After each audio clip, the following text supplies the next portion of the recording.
안녕하세요. 정치를 품격 있게 풀어드리는 정치클래스TV의 심상만입니다. 오늘은 골든글러브 후보로 오징어 게임이 1인칭 장벽을 깨는 방법이란 제목의 해외 기사와 오징어 게임 골든글러브 후보 소식을 접한 해외 네티즌 반응까지 살펴보겠습니다. 오징어 게임이 한국 드라마 역사상 한 번도 본 적이 없는 또 다른 기록을 경신하고 있습니다. 12월 13일 할리우드 외신기자협회는 2022년 골든글러브 후보를 발표했습니다. 황동혁 감독의 글로벌 서바이벌 K-드라마가 3개 부분 후보에 올랐습니다. 오징어 게임은 K-드라마 최초로 골든글러브 베스트 시리즈 후보에 오르며 K-드라마는 할리우드에서 외국 콘텐츠의 장벽을 허물었습니다. K-드라마는 K-팝, K-컬처와 같은 한국 콘텐츠의 미국 열풍 이전 몇 년 동안 전세계 관객에게 큰 성공을 거두었습니다. 중독성 있는 형태의 콘텐츠는 오징어 게임이 성공할 때까지 미국 기관에서 아직 인정받지 못했습니다. 이 K-드라마는 최고의 텔레비전 시리즈 드라마 부분에 노미네이트 되었습니다. 비영어권 프로젝트가 골든글러브 역사상 처음으로 이 부분 후보에 올랐습니다. 오징어 게임의 지명은 K-드라마 팬과 TV 업계에 큰 의미가 있습니다. K-드라마가 골든글러브에서 가장 탐나는 상 후보에 오른 것에 대해 할 말이 있습니다. 대부분의 경영진과 관객은 마찬가지로 아무도 K-드라마가 이런 최고 수준에 도달할 것이라고 예상하지 못했습니다. 넷플릭스의 글로벌 TV 벨라 바자리아 대표는 버라이어티의 한국 작품이 처음부터 히트작을 낼 것이라는 것을 알고 있었다고 설명했습니다. 그들은 그것이 특별한 일이라는 것을 알고 있었습니다. 그러나 우리는 이런 일이 전에 없었기 때문에 이것을 상상하거나 예상할 수 없었습니다. 이런 규모의 것을 상상하는 것은 정말 어렵습니다라고 바자리아가 말했습니다. 오징어 게임의 골든글러브 지명은 2019년 기생충의 오스카상 수상과 관련이 있습니다. 한국 콘텐츠는 짧은 몇 년 동안 많은 발전을 이루었습니다. 많은 사람들이 K-팝의 세계화 성공에 기여하여 한국 영화와 K-드라마에 대한 계책을 꾸몄습니다. 2019년 봉준호 감독의 기생충은 한국 영화 역사상 최초로 아카데미 작품상을 수상했습니다. 봉 감독의 수상 소감은 자막 때문에 외국 콘텐츠를 시청하지 못하는 일반 대중에 대한 청중의 공감을 불러일으켰습니다. 오징어 게임의 황 감독은 버라이어티와의 인터뷰에서 봉 감독의 연설을 되짚었습니다.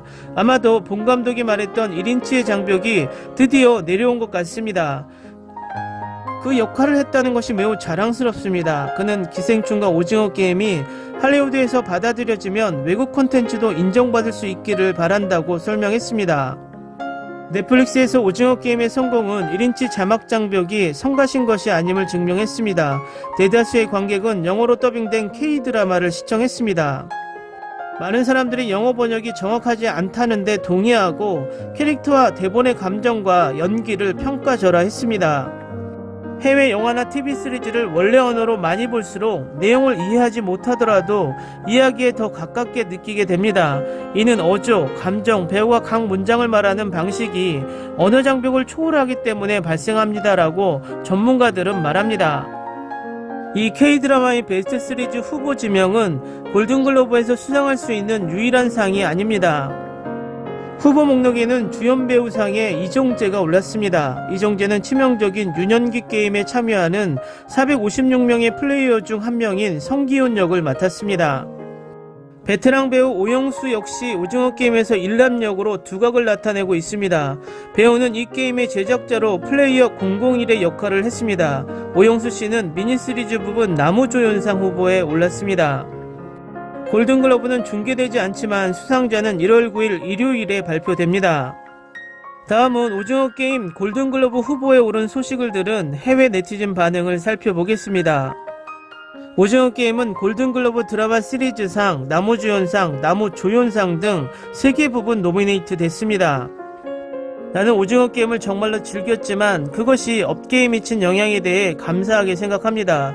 그것은 한국 드라마를 찾지 않았을지도 모르는 사람들의 시야에 한국 드라마를 어느 정도 보여주었습니다. 우리 엄마는 K-드라마를 보기 위해 일부러 찾아보지 않았을 것입니다. 같이 앉아서 보고 많이 즐겼는데 지옥이라는 말을 듣고 꼭 봐야지라는 반응이 먼저 나올 정도였습니다. 우리는 해냈고 완벽하지는 않았지만 다시 우리는 그것을 즐겼고 한 달 후에도 여전히 그것에 대해 생각하게 만드는 장면이 있습니다. 저는 K-드라마가 좋은 것들의 지평을 넓히는데 도움이 되었다니 기쁩니다. 네, 확실히 작품 자체의 질에 대한 평가와는 상관없이 당신이 말했듯이 가장 중요한 것은 기생충과 같은 방식으로 더 많은 사람들이 외국 엔터테인먼트를 접하고 더 많은 사람들이 접할 수 있도록 하는 것입니다. 네, 오징어 게임을 본 이후로 한국 드라마를 더 보기 시작했습니다. 그러나 몇 개의 에피소드 후에 지옥을 보는 것을 중단했습니다. 그리고 나는 다시 시즈포스 신화를 꽤 즐겼고 내가 볼 다른 몇 가지 K-드라마가 있습니다. 나중에 볼 생각입니다. 높은 유리판 위에 있는 남자를 안고 아래로 데려간 여자는 누구였을까? 나는 그녀를 좋아하기도 했고 조금 싫어하기도 했다. 그녀는 훌륭했습니다. 212번 참가자 배우 김주령, 그녀가 연기했습니다. 그녀는 마지막까지 혼돈의 화신이었고 나는 그것을 좋아했습니다. 나는 212번을 사랑했다. 그녀는 너무 이기적으로 혼란스러워서 보기에 매우 재미있는 캐릭터였습니다. 212번은 진짜였다. 나는 못하는 것 빼고는 다 잘해. 오랜만에 본 그 어떤 캐릭터보다 그녀를 싫어했는데 이는 아마도 그 배우가 대단한 일을 해냈다는 신호일 것입니다. 왜 그녀를 미워했어? 그녀는 내가 가장 좋아하는 사람이었다. 와우, 축하합니다. 한국은 정말 강해지고 있습니다. 첫 오스카, 이제 이것까지. 한국은 오랫동안 좋은 영화와 드라마를 만들어 왔지만 최근에야 미국 언론 시상식 또는 일반 관객의 주목을 받았습니다. VIP 후보는 없나요? 마스터 클래스 연기. 그 노인이 나무조연상 후보에 오른 것은 당연해. 정호연이 상을 강도당했다. 그녀의 첫 번째 주요 역할이었습니다. 그녀를 좋아하는데 동의합니다. 하지만 신인 후보는 아마도 그녀는 한국 시상식에서 그것을 받을 것입니다. 후보에 올랐으니 기쁘고 여우조연상 후보에 정호연이 후보에 오르지 못해 안타깝다. 돌아가서 다시 봐야 할 것 같습니다. 주인공이 과한 연기가 너무 심해서 2화 보고 멈췄습니다. 올해 나온 한국 프로그램을 봤는데 다른 하나는 악의 꽃입니다. 오징어 게임도 좋아하고 주연도 좋았는데 악의 꽃의 주연 배우가 더 좋은 연기를 보여줬다. 그래도 불평하지 않는다. 최근 국제적으로 작품이 인정받는 것을 보니 기분이 좋습니다. 이 드라마는 한 번쯤은 재미있었습니다. 그러나 그 이상도 그 이하도 아닙니다. 댓글 반응 잘 보셨나요? 의외로 212번 김주령 연기에 찬사를 보내는 네티즌들이 많은 것 같습니다. 미움을 받았다는 건 연기를 잘했다는 증거이겠죠. 이번 오징어 게임의 골든글러브 후보는 상의 수상 여부가 중요한 것이 아니라 미국에서 한국 콘텐츠 BTS 블랙핑크가 K-팝을 증명했고 기생충이 K-영화를 증명했고 이번에 오징어 게임이 K-드라마를 증명하는 단계일 뿐이라고 생각이 됩니다. 결국 한국이 만든 영상 콘텐츠가 전세계 엔터테인먼트 공화국 미국에서 완전한 인정을 받는 수순인 것 같습니다. 오늘은 여기까지 하겠습니다. 오늘도 생활 속 거리두기 꼭 실천합시다. 당신의 구독과 좋아요는 저에게 큰 힘이 됩니다. 항상 시청해주셔서 고맙습니다.